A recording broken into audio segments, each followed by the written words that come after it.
bonjour à tous et bienvenue dans ce nouveau numéro de cette année-là. Alors, je suis content de vous retrouver. On va se retrouver avec toujours la même équipe, c'est l'équipe des gagnants. On a notre ami Rodolphe qui est avec nous. Bonjour Rodolphe. Bonjour Patrick. François. Bonjour. Notre ami Olivier. Bonjour. Ça va Olivier? Très bien. Et Daoud qui vient. Et on va parler du... On n'a pas Christophe, il va pas nous faire la fameuse année. On va retomber en 2005 sur un numéro, le numéro 116. Alors, vous connaissez le système, c'est un prétexte pour revenir sur l'actualité.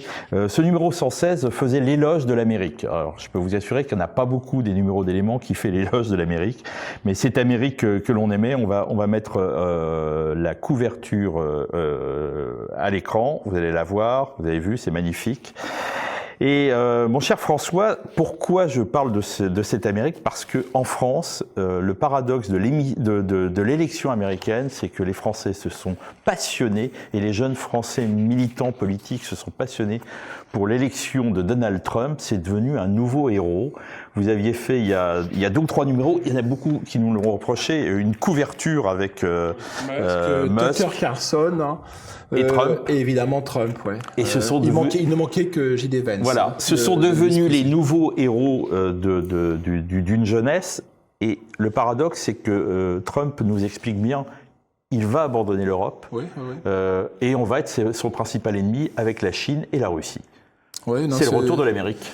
Ouais, le retour, il a été engagé depuis quelque temps. Dès le premier mandat de Trump, même sous Biden, on va y revenir, parce que il y a eu des lois votées très très protectionnistes. L'Amérique de Trump et de Biden est en train de tirer un trait sur celle de Clinton, même celle de Reagan, c'est-à-dire celle de l'OMC, de la mondialisation, du GATT, après de l'OMC.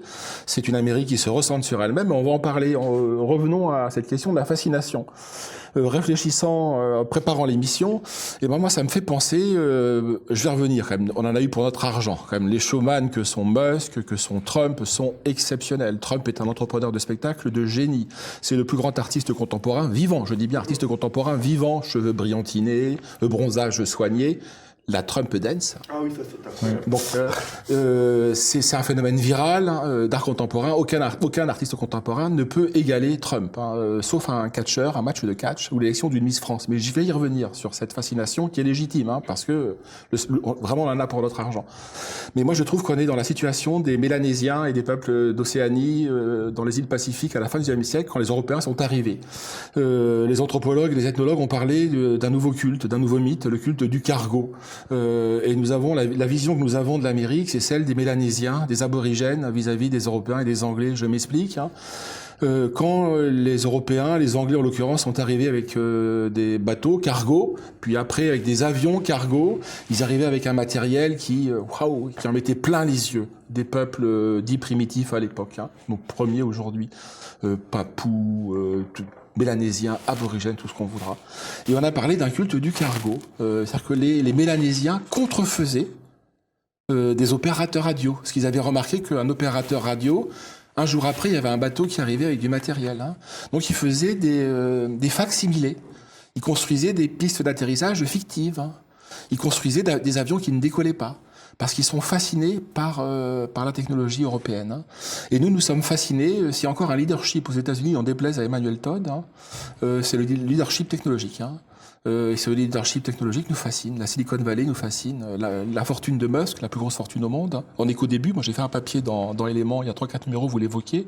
Et moi, je le compare à une mégacorp. La mégacorp, c'est les structures d'entreprises État qu'a inventé le roman cyberpunk, que reprend Kadik et d'autres. Ce sont des fortunes colossales qu'on n'a jamais vues. Il a 340 millions de dollars. Certes, c'est de la valorisation boursière, mais on est qu'au début de sa fortune. Donc tout ça nous séduit. Milliards. Je sais plus ce que j'ai dit, mais et millions. 348 milliards, pardon. Donc oui, il y a cette fascination qui est presque celle, moi je trouve, du peuple dominé pour le dominant. Moi, mes parents me racontaient raconté la fascination pour les soldats américains en 44. Hein. C'est la même fascination qui perdure. Elle a été très très peu étudiée. C'est un de mes grands regrets, en dehors de Jérôme Fourquet qui récemment a pointé le doigt là-dessus sur la France-Amérique, hein, du haut et du bas. Les deux sont concernés. Il y a une deuxième vague d'américanisation, de dollarisation qui s'est opérée à partir des années 2000, qui a été très très peu étudiée par les historiens, les sociologues. Hein. Et aujourd'hui, on en paye le prix. On a une fascination sans recul, hein, et sans réciprocité, puisqu'il y a rigoureusement aucune fascination de leur part pour ce que nous sommes. Pour autant, et j'en aurais fini, j'insiste lourdement sur le génie spécifique à l'Amérique du spectacle, hein, leur capacité à transformer une élection en match de catch. Hein, le patron de Facebook, Zuckerberg, hein, et Musk devaient se battre, hein, comme un combat de gladiateurs au Colisée. Et là, l'élection américaine, c'est un combat de gladiateurs au Colisée. C'est un combat de chars ou de catch, hein, au Colisée. Et c'est normal que ça fascine, hein, parce que ce sont des entrepreneurs de spectacle, ce que nous sommes pas. Alors, à la question, la question est, ça a souvent été pointé par les commentateurs, est-ce que c'est transposable en France? Non, parce qu'il y a chaque populisme, moi me semble-t-il, s'inscrit dans une tradition nationale. Hein. Le populisme italien, c'est les tifos et les tifosi. C'est Meloni qui pointe le jour de son élection à la Demelon, des Mélonies, donc, hein, qu'elle met au niveau des seins. C'est inconcevable en France, vraiment inconcevable. Hein. Le populisme hongrois de Viktor Orban, bah, c'est celui des boyards, d'une noblesse, une vieille noblesse. Hein. Le populisme est en Lodène en Autriche, hein. Il est en soutane en Pologne. En France, c'est un modèle de va-nu-pied, ce que n'arrive pas à comprendre la droite conservatrice. Hein. Le modèle populiste de la France, chez Poujade, chez Jean-Marie, chez Marine Le Pen, ce sont des va-nu-pieds. Aux États-Unis, c'est Barnum. Barnum, c'est Trump. Hein. Le plus grand entrepreneur de spectacle avant Trump, c'est Barnum. On l'a oublié, hein, bien avant Walt Disney. C'est lui qui, au XIXe siècle, a inventé le phénomène dit de la burnisation. Et Barnum disait que chaque minute naît un pigeon. Et que les gens adorent être charlatanés. Ou charlatanisés. Olivier. Ce qui m'a marqué dans la fascination pour la campagne de Donald Trump, qui a été une campagne quand même très violente, sans aucune espèce de surmoi, on y va, hein, c'est que j'ai vu aussi qu'à droite, sur les réseaux sociaux notamment, il y avait, parce qu'on a beaucoup parlé ces derniers temps de dédiabolisation, de la nécessité de se dédiaboliser, d'avoir un discours professionnel, calme, etc. Trump, c'est l'exact contraire. C'est des insultes à des personnes, c'est des moqueries sur le physique, c'est sur les questions, le wokisme, les interdits wokistes, ils s'en moquent complètement, etc. Donc je pense que dans cette campagne, je ne sais pas si c'est transposable en France, il y a eu une fascination pour, justement, waouh, le type, là, il y va. Directement, la transgression, il y va, il n'a pas peur de ses adversaires, il n'est pas intimidé par les progressistes et la gauche. Je parle d'ailleurs, je ne voudrais pas dire progressiste selon Nicolas Faure, les progressistes et la gauche. Moi, je tiens à ce terme-là. Voilà, je pense qu'il y a eu cette fascination. Pour la fascination et la nouvelle américanisation, puisque tu parlais de Jérôme Fourquet, il faut savoir, on en a déjà parlé ici d'ailleurs, que aujourd'hui, en France, la danse la plus pratiquée, c'est la danse western, la danse texane, la danse country. Et va au-delà, il appelle ça la couche yankee. Simplement, il montre que cette couche yankee, on n'accable que la France périphérique, sociologie des prénoms, tous les prénoms anglophones, hein. La mode des bikers et de Johnny Hallyday, qui est un Américain du pauvre, en réalité c'est un Américain qui chante en français. Donc mais on a à peu près la même chose au niveau des CSP+, et ce que montre Fourquet. Alors j'ai pas les chiffres exacts en tête, mais à peu près un cadre supérieur sur 2 a fait le voyage à New York. Hein. Un cadre français, hein, un cadre sur 2, c'est fascinant. Donc oui, on est aspiré par cet empire monde, hein, qui s'effondre jusqu'à un certain point. Son effondrement est relatif, alors que le nôtre n'est pas relatif en Europe, malheureusement. Et je le redis, il perdure ce leadership technologique, hein, dont aujourd'hui nous Européens on est totalement impuissants face à ce leadership Rodolphe. technologique. Et d'ailleurs, si un cadre sur 2 a fait le voyage à New York une fois dans sa vie, il me semble un employé sur 2 ouvrier a fait le voyage, mais cette fois à Walt Disney. Exact. Donc là, on voit le renversement. Bon, bah moi, je vais me faire le porte-parole de ma génération, et c'est vrai que... génération, à elle, vraiment, là-dessus, sur les jeunes militants, on le voit, hein, c'est une fascination. Bien sûr, et moi j'ai plutôt un aspect critique vis-à-vis, bien évidemment, à travers mes livres ou mes écrits, ça c'est un peu ressenti, c'est parfois un reproche que me font certains de ma génération, mais par contre, on peut dénier que l'aspect vital, l'élan vital, ou en tout cas le vitalisme qu'on a vu dans cette campagne américaine, bah, ça m'a parlé. Moi le premier, par exemple, et aussi quelque chose d'intéressant, c'est la phrase de Musk, « Now you are the media ». Maintenant, nous prenons aussi de l'importance et nous sommes la voix aussi et le média directement. Et d'ailleurs, ça se voit pas mal avec le développement des podcasts stars, Joe Rogan ou même Tucker Carlson, qui font le pendant aux médias de grand chemin et donc amènent une voix comme ça un petit peu dissidente. Et par contre, même si on a raison à mon avis de pointer du doigt les disparités, évidemment qu'une campagne Trump ne peut pas forcément avoir la même résonance ou la même figuration en France. Par contre, le fait d'aller à fond dans certains enjeux, notamment à la fois identitaires mais aussi sociaux, c'est le fameux meeting de Trump avec le gilet des boueurs, mine de rien, ça nous parle aussi. Donc peut-être qu'il y a un aspect de fascination de notre génération pour le côté justement un petit peu spectacle, mais aussi le principe de la politique, c'est aussi cette notion de spectacle et qu'il faut peut-être aussi revendiquer parfois à droite. Donc bien évidemment que notre populisme, il doit prendre des contours et une forme plus européenne, même plus française, mais par contre il faut aussi, à mon avis, se revendiquer de cette liberté de ton qui nous fait du bien, même si c'est une victoire par procuration, et que là-dessus, à mon avis, il ne faut pas se faire trop d'illusions. Ce que disait, moi, la campagne de Trump m'a fait penser à certains meetings, alors avec la dimension américaine qu'avait Trump, à certains meetings de Jean-Marie Le Pen. Le côté spectacle et Barnum, nous l'avions par exemple lors d'un discours à un congrès du Front National où Jean-Marie Le Pen avait fait venir la tête en carton de Catherine Trottmann sur la scène. Ce qui n'avait pas été très bien vu. Ce qui n'avait pas été très bien vu, où avec des pastèques sur les plateaux de télévision. Enfin, c'était. Jean-Marie Le Pen citait un poème une fable de La Fontaine. C'est vrai aussi. Une citation, c'était du latin de cuisine. Oui, oui. C'est le seul Charles d'Orléans. C'est le seul que j'arrive à comprendre, mais c'est une citation en latin. Donc Trump, c'est encore autre chose. Sarkozy était calqué sur le fantasme qu'on a de l'Amérique. D'ailleurs, il est peut-être représentatif, Sarkozy, de cette espèce de culte du cargo que tu citais. C'est-à-dire que, en fait, moi, j'ai été frappé par la méconnaissance, y compris qui est la mienne, des États-Unis qu'on a. On croit avoir une connaissance superficielle via les séries, la soft culture, tout ce qui nous inonde, tous les blue jeans qu'on porte, moi compris.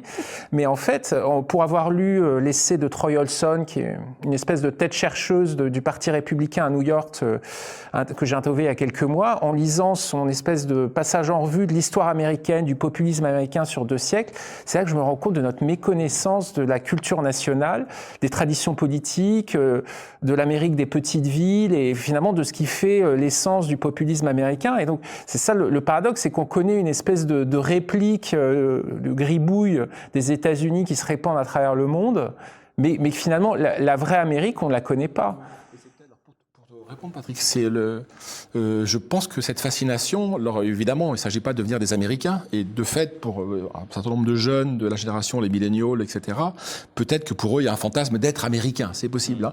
Mais ce qui nous séduit, en tout cas moi, ce qui me séduit, c'est la ligne politique. La conscience que les Américains défendent, j'ai quand même le sentiment que les gens qui soutiennent Trump en France, c'est sur cette base-là, Trump et ses électeurs soutiennent d'abord les intérêts nationaux, industriels, américains, et ils aimeraient, alors en tout cas, moi si je m'en tiens à ce que j'ai pu lire, en particulier Reconquête, on a pas mal suivi Reconquête, Sarah Knafo et Éric Zemmour, c'est ça qui les a séduits, c'est essayer de transplanter ce modèle-là avec les spécificités nationales. Ajoutons aussi, parce que tu as parlé à juste titre d'ailleurs du côté Barnum de Trump, de l'agressivité, du spectacle, etc. Mais il y a aussi nouveauté par rapport à la précédente élection, une volonté d'avoir un corpus intellectuel. Aujourd'hui, Trump est entouré, y compris d'ailleurs son vice-président, il a écrit J. Vance, je ne sais pas comment le prononcer, a écrit un livre un peu manifeste, dont d'ailleurs Télérama, c'est amusant, faisait l'éloge quand il était sorti, avant qu'il rejoigne Trump, où il raconte, il fait une sorte de portrait de l'Amérique qui a voté Trump, de l'Amérique qui suit. LLB, je crois que c'est l'équivalent de redneck en quelque sorte, le plouc des collines, exactement, comme redneck. Il est très structuré intellectuellement. Voilà. Nous sommes en France les éditeurs de Renaud Camus, mais aux États-Unis ce sont des amis. Il y a un rédacteur d'éléments, Ifan Rundle, qui est l'éditeur aux États-Unis sous le Vauban Books de l'œuvre de Renaud Camus, et qui a traduit pour la première fois Le Grand Remplacement dans la version officielle validée par l'auteur. Et un de ses premiers acheteurs sur Internet a été J.D. Vance, avant qu'il ne soit vice-président. Donc c'est un type qui a un background, une colonne vertébrale intellectuelle très très solide, et tout l'entourage. Alors c'est le gros changement en effet entre 2016 et 2024, c'est que Trump a pris la mesure de ses erreurs. Il s'est aliéné l'État profond, il s'est aliéné le service de renseignement, il s'est aliéné tout le dispositif médiatique. Hein. Et aujourd'hui, il y a plein de fondations, de think tanks, d'auteurs. Roy Olson, pour lequel nous avons fait un entretien il y a un ou deux numéros. On avait fait d'autres sur également le phénomène Trump. Hein. Le renouveau du populisme, la richesse, la profondeur de champ du populisme américain, qui est le premier populisme, avant le populisme russe, le premier populisme en date, le populisme américain. Tout ça, Trump est en train de le réactiver, mais au service de l'Amérique. C'est simplement, c'est pour répondre à votre question, c'est ce dont nous devons avoir conscience. Hein. C'est que l'Amérique est en train de se réarmer, de se réindustrialiser au détriment des Européens. Et ils n'ont pas attendu le deuxième mandat de Trump-Biden. Hein. Rappelons-nous l'affaire australienne. Comment les Américains ont décidé, les sous-marins ont décidé, mais en 24 heures, qu'il fallait liquider la France au niveau de l'Australie. Et ça, c'est quelque chose qui va se répéter. Ouais, mais c'était déjà le cas, il faut quand même insister. On avait travaillé dans Éléments. Le premier, je pense, vraiment à le traiter en profondeur. Hein. Biden reprend en 2000 toute la vision industrielle de Trump. Il ne change... En 2020, pardon. Il ne change rien. En 2022, l'administration Biden lance un des plus grands plans de relance de l'économie américaine, hein, sur un fond, ça s'appelle, c'est très très mal nommé, on avait fait le papier dans Éléments, l'inflation réduction acte, une loi pour la réduction de l'inflation. En réalité, il est question de quasiment pas d'inflation, c'est du crédit aux entreprises, hein, de la relocalisation à telle enseigne que beaucoup d'industriels européens et allemands songent à s'installer aux États-Unis pour bénéficier du plan d'aide, hein, avec des crédits d'impôt, mais on parle de dizaines ou de centaines de milliards de crédits d'impôt. Donc cette politique. Il y a aussi un pilier intangible et scandaleux de l'impérialisme économique américain qui est l'extraterritorialité du droit américain, qui est le fait que, par exemple, BNP ne peut pas faire d'affaires en Iran sous peine de payer une énorme amende. Alstom en sait quelque chose et c'est unique au monde. Voilà. Ouais. Ce qui fait que nous, Français, quand on ouvre un compte à la Banque Postale ou dans d'autres banques, moi c'est la Banque Postale, hein, j'ai dû signer une décharge pour l'administration fiscale américaine. À mon niveau, hein, je veux dire, de salarié de base. Hein, donc, C'est étonnant d'ailleurs, petite incise d'ailleurs François, que Kamala Harris, pendant la campagne, n'a pas mis en avant cette politique économique de Biden. Elle a fait campagne, moi j'ai un tout petit peu suivi, elle a fait une campagne très gauche morale en fait. Sur les sujets sociétaux, voilà. Elle s'adressait au public féminin, qui de fait quand même a quand même très majoritairement voté pour elle, alors que le public masculin a basculé. Il y a plein d'enseignements à tirer de cette élection qui sont transposables à la réserve près que désormais, en effet, ce sera un adversaire politique, hein, peut-être pas, mais en tout cas économique, assurément. Rodolphe, vous êtes dans une génération où le mythe d'une sorte d'alliance occidentale entre l'Europe et les États-Unis est très forte. Ça me fait penser toujours au fameux couple franco-allemand que les Français parlent. Et j'ai appris il y a déjà pas mal d'années que l'équivalent n'existe pas. Ils ne parlent jamais de couple franco-allemand, les Allemands. Hein. Ça n'existe pas. C'est une expression purement française. J'ai l'impression qu'il y a ça. C'est-à-dire que les États-Unis, l'Europe, ils sont, même l'Américain moyen et tout, l'Europe, ça l'intéresse quasiment pas. Absolument pas, mais on voit vraiment un phénomène de fascination pour la Nouvelle Rome, alors que la ligne, en tout cas traditionnelle, je parle bien sûr sous votre contrôle de la Nouvelle Droite, ça a été toujours de dire que l'Amérique n'était pas Rome, mais c'était bien Carthage, c'est bien une inversion. Et on voit une fascination parce que oui, aujourd'hui les États-Unis, c'est la Nouvelle Rome. C'est la force, on va dire, la pointe avancée du monde occidental. C'est celle qui traîne derrière. Et on voit justement que l'écart de PIB par habitant a continué à s'accentuer entre les Européens et les Américains. Et moi, ce qui me rend aussi assez dubitatif sur ce lien, c'est qu'on voit toute une partie des élites pro-européennes qui, après l'élection, ont sonné le clairon en disant « Vive le retour de l'Europe puissance, de l'Europe souveraine, de l'Europe vraiment… pour faire le pont, enfin pas le pont, mais justement pour faire face au bloc états-unien. Mais on voit que dans la réalité des faits, c'est une suite justement de retrait. C'est Christine Lagarde qui parlait de diplomatie par le chèque, en disant qu'elle allait maintenir le lien en faisant de la commande. C'est la fameuse Europe de la puissance qui est en train de s'effondrer parce qu'on voit que le marché qui devait être restreint aux entreprises européennes, pour finir, s'ouvrir aussi aux entreprises américaines et aux entreprises israéliennes, il me semble. Donc on voit que, en réalité, ce désengagement américain, bien évidemment, qui va se passer pour se tourner vers le pivot chinois, mais par contre, la dépendance, il n'est absolument pas question de la couper. Les États-Unis agisse comme un empire avec ses marches et avec ses peuples sous sa domination. Donc là-dessus, moi j'essaye aussi d'amener un discours critique vers les États-Unis, même si, comme je vous l'ai dit, la liberté d'expression, surtout, ça c'est très important aussi dans ma génération, et l'élan vital qu'arrive comme ça à constituer les États-Unis, ça doit nous inspirer. Mais moi j'essaie de revendiquer en tout cas une position critique, parce que évidemment que, comme vous l'avez tous très bien dit sur ce plateau, les États-Unis ont une relation vis-à-vis de nous qui est celle du mépris et celle du suzerain pour le souverain. Faut pas se voiler la face. Il y a une chose qui m'étonne aussi, c'est que du côté de la gauche française, on fait exactement la même erreur. C'est-à-dire qu'on croit à tout prix que les démocrates sont le parti du wokisme, du parti de la gauche, et qu'ils ils ont perdu parce qu'ils n'ont pas été assez radicaux. Mais comme vous disiez, Biden a eu une politique de droite pendant tout son mandat. Enfin, en termes industriels. Pour autant, oui, la gauche, alors là, dans des proportions très supérieures à la droite, en définitive, à rallier l'agenda woke des constructionnistes américains, c'est totalement aligné, quasiment en temps réel. Il n'y a même plus l'effet différé qu'il y avait jusque-là, 10 ans, 20 ans pour traverser l'Atlantique. Aujourd'hui, c'est en quasi direct. Quand même une petite remarque sur rebondir sur ce que disait Rodolphe, et pour peut-être répondre à votre question sur la question de l'idée d'un nationalisme qui serait extranational, parce que paradoxalement extranational, un nationalisme sans les nations. Il y a quand même une bonne chose. Tu évoquais la question de la liberté d'expression, du premier amendement, qui n'est pas transposable ici. Donc on a besoin des Américains pour la défense de la liberté d'expression.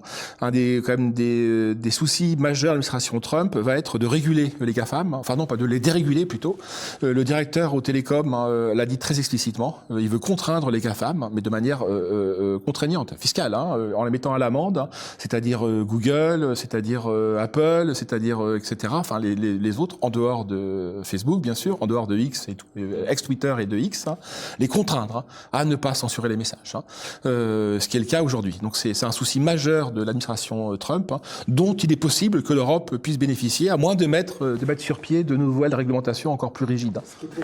Pour rebondir aussi sur ce que dit notre ami Rodolphe, c'est qu'on assiste aussi à gauche ou dans le centre mou à une sorte d'atlantisme sur l'Amérique, puisqu'ils se disent Trump va se retirer de l'Europe. D'ailleurs, Trump n'est pas du tout intéressé par l'OTAN, ça lui coûte de l'argent, la monnaie avant tout, l'argent avant tout.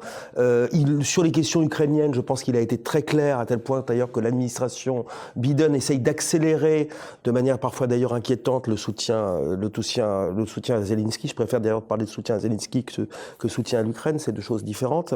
Et il y a un atlantisme sur l'Amérique, c'est tout à fait curieux. Il y a un exemple de soumission de nos élites qui se pensent comme le 51e État américain, parfois de manière tout à fait intériorisée, inconsciente, que donne Jérôme Fourquet, c'est-à-dire que lorsqu'il y a eu un certain nombre de décisions contre le droit à l'avortement aux États-Unis, de Cour suprême locale, je me souviens plus, ou la Cour suprême, en fait, le camp du progrès, Macron et la gauche, suivi par la droite et le RN, enfin tout le monde, s'est empressé de voir constitutionnaliser le droit à l'avortement en France, comme si on était le 51e État et qu'on était vraiment menacé par une vague conservatrice américaine. C'est assez fabuleux.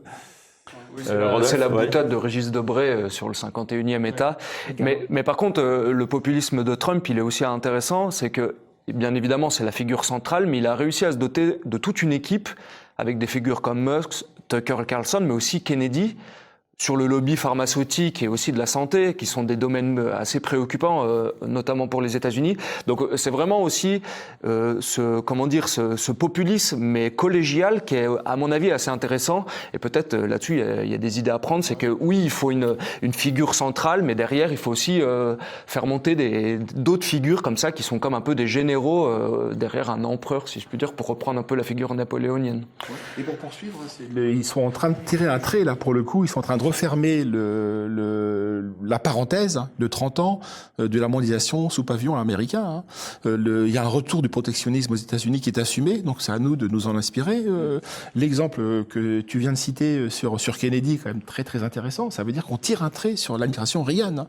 C'est Reagan qui a libéralisé la Food and Drug Administration, qui est devenue un organisme totalement corrompu, qui a breveté un tas de produits qui étaient des produits archi-polluants.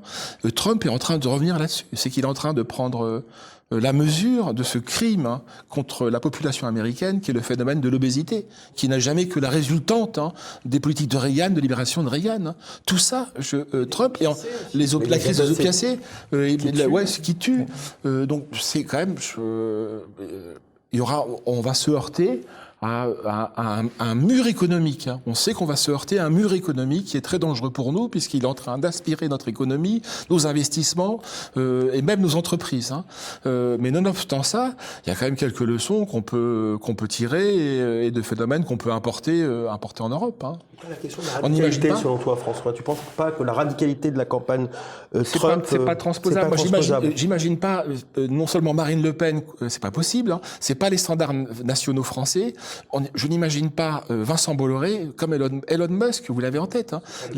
Elon Musk, on a l'impression que c'est Michael Jordan qui fait un dunk. Hein. Il saute en l'air. Vous imaginez Vincent Bolloré sauter en l'air à un meeting de Marine Le Pen? Hein. C'est pas concevable. Hein.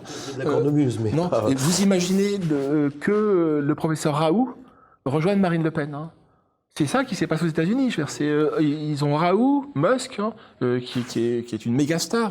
Un tweet de Musk qui est vu par 30 millions de gens. Un tweet, hein. Ou 40 millions. Même si la dimension populiste de Raoult est populaire qu'il a pu incarner, était intéressante aussi. Non, je sais bien, mais pour autant, il n'y a pas de traduction politique, hein, parce qu'on a un pays assez conservateur, assez apeuré, poussiéreux, qui a un problème avec les dynamiques populistes. Hein. Et d'ailleurs, François, pourtant américanisé. Est-ce que oui, mais comme l'a dit Daoud, c'est l'américanisation du pauvre, c'est la dollarisation du pauvre. Et peut-être qu'on verra un verrou sauter le jour où certains sportifs comme Outre-Atlantique, on peut le connaître, se sont engagés, alors que nous, les sportifs dits patriotes, je pense tout de suite à Saint-Denis, le combattant UFC, justement, a fait une pantalonnade et est revenu à donner des entretiens à Libération et même chez Mouloud dans son émission Click, où il a craché sur le seul camp qui le supporte, qui est le camp patriote. Donc là, on voit qu'on a encore du chemin à parcourir, et là-dessus, mine de rien, les États-Unis, qu'on les aime ou qu'on les aime pas, à mon avis, ont une longueur d'avance sur nous, il faut la reconnaître. Et Antoine Dupont, qui est la star d'une partie de la France périphérique, dont joueur de rugby, a appelé à voter Macron et s'est solidarisé dès le lendemain à l'affaire Naël. Hein. Et a fait Antoine Dupont. Hein. Et a fait une campagne de publicité pour Tétu aussi, toujours dans le fait de la tolérance.